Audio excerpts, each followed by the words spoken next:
Hey, what's up? Welcome to Friends in Beauty, a place for beauty industry creators looking to create impact, influence, and longevity.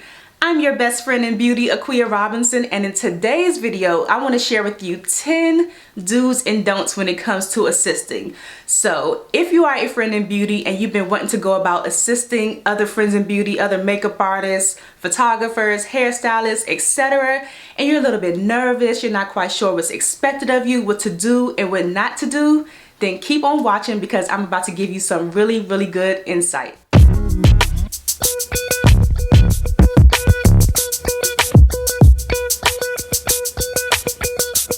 Absolutely love assisting. There are so many amazing benefits that come with assisting. You get to learn so much, you get to observe, you get to meet people, and it kind of gives you, I know for me, it gave me something to look forward to in the beauty industry. I was fortunate enough to assist Merrell Hollis at the beginning of my career as a makeup artist, and when I tell you, it gave me so much vision on what I could possibly do as a makeup artist. Amazing times. But when it comes to assisting, a lot of times I hear so many horror stories from other artists about what their assistants did, what they didn't do, you know. It's crazy. So I'm making this video because I don't want you to fall into that trap, because bad news travels fast, and once you mess up on a job, that could be it for you.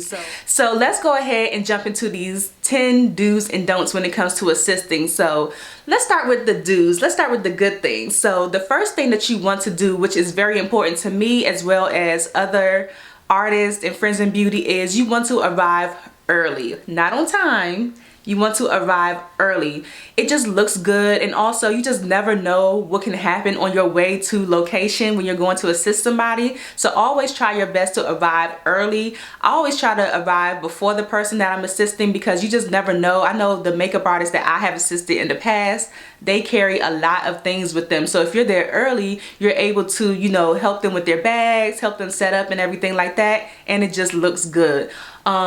Typically when you're assisting people, and they bring you on as an assistant, whoever is producing the shoot or whatever you're assisting them on knows that they're bringing an assistant. So imagine if the key artist arrives and the production manager or whoever is producing the shoot knows that, okay, where's your assistant? It just looks good. And if you arrive late, it's going to look bad on the person that you're assisting, and that's never a good thing, okay? So make sure you arrive early, not on time. The second thing that you want to do when you're assisting is ask what's expected of you. It doesn't have to be a guessing game. Whoever you are assisting, ask them what they need you to do throughout the day, especially if it's your first time. It does not have to be a secret that it's your first time assisting somebody. You can let the person know, like, full disclosure, this is my first time assisting. Please let me know what you need me to do, what's expected of me. If I'm not doing something, please let me know. I just want to be of service to you, okay? But once they tell you, you know, what's expected of you, make sure you do that, okay? But yeah, just ask what's expected of you and you'll be good. The third thing that you want to do is to be helpful. Be observant, be helpful, keep your key artists organized. That is one thing that I did that like completely impressed Merrell. The first time that I assisted him, I remember I was keeping his station so organized. The next day I set up his station for his class the exact same way that he had it the day before, and he was just blown away. So you do want to be observant, you do want to be helpful, you want to keep them organized, because especially when it comes to being a makeup artist, you know that once we start working, we're like throwing stuff. It could start off nice and neat, but once we start working, we're kind of like throwing stuff here and there. So just be mindful of keeping your key artist station organized. If you're working for a photographer and they have things laid out a certain way, maybe their lenses or backdrops or what have you, just be observant of, you know, the things that they need done, and just be helpful. It looks really good on you, and it looks really good as a whole to have your key artists, you know, looking, you know, nice and tight, nice and professional, and everything looking good and neat. You just never know when people are gonna come for like a photo op too, because I hate it when I'm working on set and then the person that's doing BTS wants to come when everything is all messed up. For me, that's not how I want my station to be portrayed. So make sure you're keeping their stuff nice and neat and organized, and just be a helpful person. If you observe that they're struggling with something, or maybe they're trying to reach for something, or maybe they need you to go run and do something, be open to doing that and just be a helpful person, and I'm pretty sure you'll get a call back. The fourth thing that you want to do when it comes to assisting is remember that this is a learning experience for you. So be observant, soak everything in, watch your key artist, watch the person that you're assisting, and take some notes.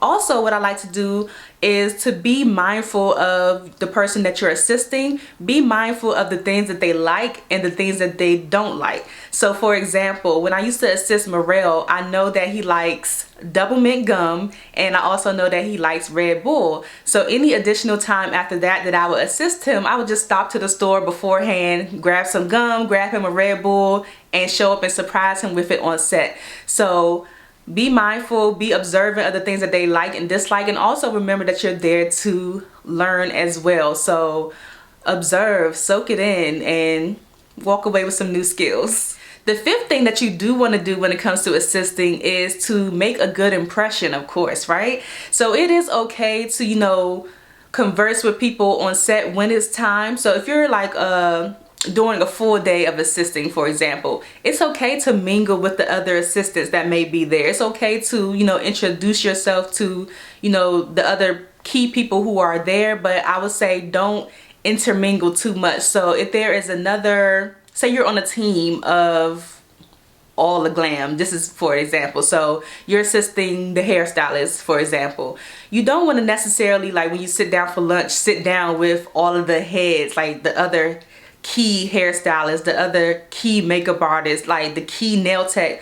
That's kind of like their lane, but you can mingle with the other assistants that are on set, or you can mingle with the production, like just to make connections and see who's who, introduce yourself and all that good stuff. But you are there to make a good impression, and ultimately make a good impression that falls back on the person that you are assisting. Don't forget that this is not about you, this is about the person that you are assisting. So always making them look good, okay? But it is okay to mingle and make yourself known, but at the right time. So not during shooting, not when everybody is working, but if you do have a break sometime in between, it's okay to mingle and connect with other people on set.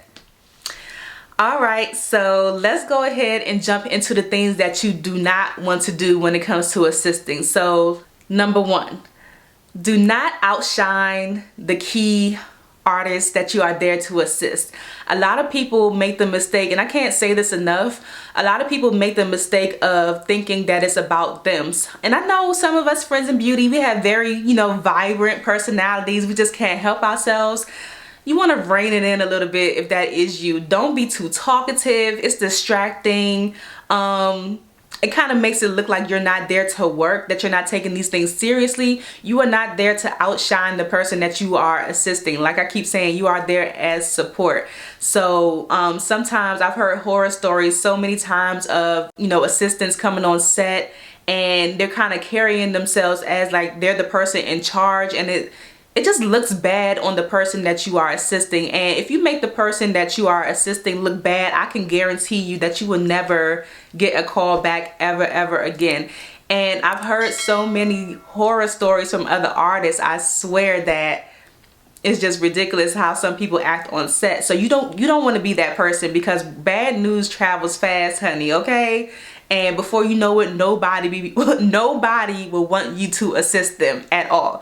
So if you do have a big personality, I'm not saying not to be yourself, but you may want to just rein it in a little bit. You are not there to outshine the key artist.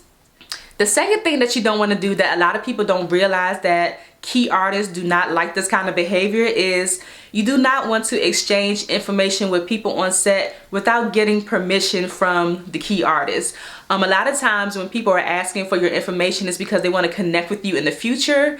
And sometimes if you do that without asking permission, the key artist may see that as you taking away an opportunity from them. So just do your due diligence and ask the key artist ahead of time, or if somebody does ask you for your information, just say, one moment, let me go and check with such and such just to make sure it's okay.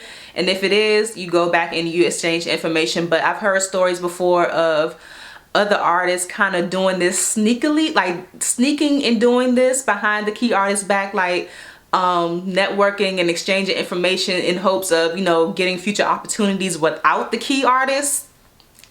Crazy. But yeah, don't exchange information with people without asking the key artist first. The third thing that you don't want to do is wander too far. You just never know when the person that you're assisting will need you to do something or need your help with something. And it looks crazy for them to have to be yelling across the room for you to, you know, come here, where you should always be pretty close to them. So it just depends on who you're assisting to. Sometimes they were like, hey, you know, you can walk around, you can do whatever. But if you do walk around, don't go too far. Me personally, I like to stay pretty close to the person that I'm assisting. I like to see what they're doing. I like to just be helpful and just be within ear range at least, but don't wander too far when you're assisting somebody. You just never know when they'll need you. Another thing that you don't want to do that a lot of people don't realize that you should not do, especially when you're working on big productions, say for TV or commercial, is you don't want to do any BTS, behind the scenes footage. You don't want to capture any behind the scenes footage unless you get the okay from the person that you are assisting. I know we're in the social media era. You know, we want to show everybody what we're doing. We want to, you know, let people know we out here, we popping, we out here assisting, you know, somebody amazing. But a lot of times where you're doing like big productions, especially for like TV and photo shoots and everything, they don't want any footage to be leaked at all most of the time, and especially like no posting. So if you are allowed to capture BTS, also make sure if it's okay for you to post it or not, because a lot of times they don't want you to post any BTS until after the production has aired or after the photos have come out and everything like that. So make sure you get permission, because you do not want to be the person that leaked the amazing shoot that nobody was supposed to see until it was supposed to be released. You do not want to be that person, okay? It does not look good. So make sure that you do not take any BTS unless you get permission as well. And the last tip for the don'ts is, and I feel like this should be a no-brainer, but some people fall into the trap anyway, is you do not want to gossip on set.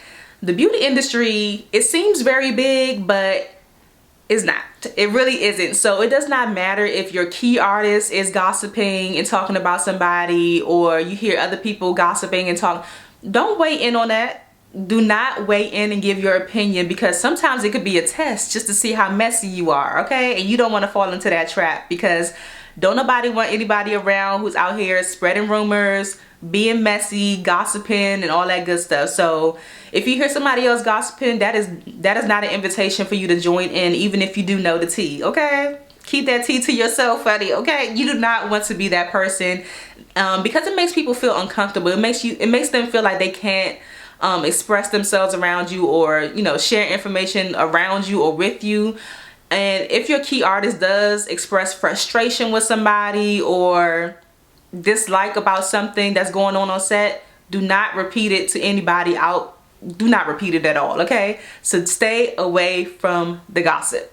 So if you have been thinking about assisting, I hope that gives you some insight on some do's and don'ts to not do. But of course, that's not everything that's expected of you when you're assisting, but it is very good to just check in with the person that you're assisting to see what's expected of you and what's not expected of you, just so you can be clear on, you know, what is needed, and so you can do a good job and feel confident about what you're doing. We do have a friend in beauty named Deshawn Hatcher who has written a book called Assisting Rules. So if you want to know more about assisting in depth, definitely pick up Deshawn Hatcher's book, okay? Excellent book, and it has everything that you need to know about assisting. And Deshawn has some amazing stories when it comes to assisting, so that's probably why she had to write that book, because some things were just going on that just needed to be addressed, okay? Thank you so much for watching this video. If you enjoyed it, make sure you give me a thumbs up. Comment down below and share maybe an assisting rule that you have learned from experience, or if you have any questions, comment down below and I'll get back to you. Also, subscribe to Friends in Beauty here on YouTube if you haven't already. Make sure you join the Friends in Beauty Facebook community, And follow Friends of Beauty and follow me on social media. My personal social media is Aquia Robinson. Also follow Friends in Beauty. And I think that's it. All of the links will be down below in the description. So until next time, happy assisting. Go out there and get it in. Get some amazing experiences. And I'll talk to you soon. Bye.